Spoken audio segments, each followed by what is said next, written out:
Right, let's get this engine started. I have fitted some new pod filters. These are not quality parts, rather a pair of cheap items from Amazon, as I was only able to track down one K&N filter of the required size.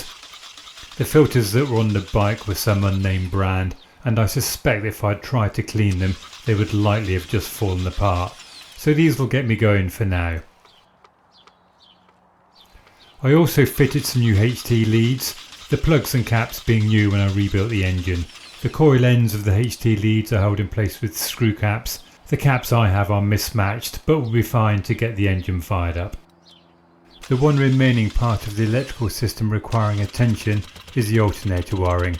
This was the reason why I've held off wrapping the loom, as I was pretty sure the wiring would be too short, which it is.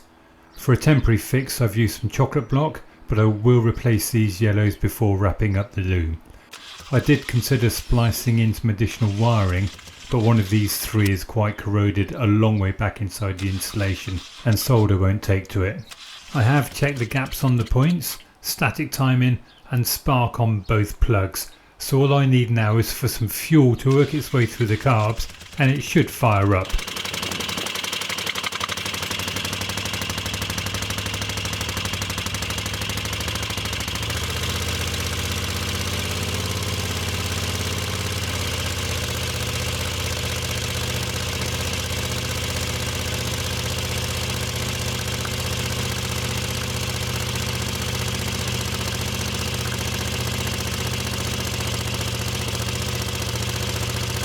Although it's firing on both cylinders, I am having to hold the throttle slightly open to keep it from stalling, until I manage to add some tension to the throttle cables on the top of each carb.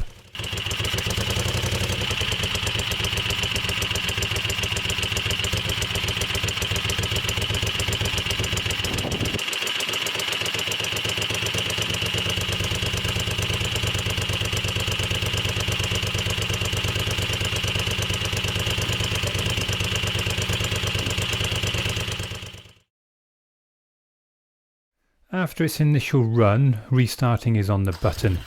Here we can see the oil pressure light and then the battery charging light extinguish as the motor fires up.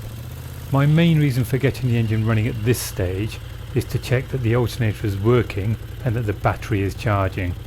A check with my multimeter confirms what the console light is telling us, as there are about 13.9 volts at the battery, and a check across the alternator windings shows approximately 11.5 volts AC across each pair at this slightly high tick over.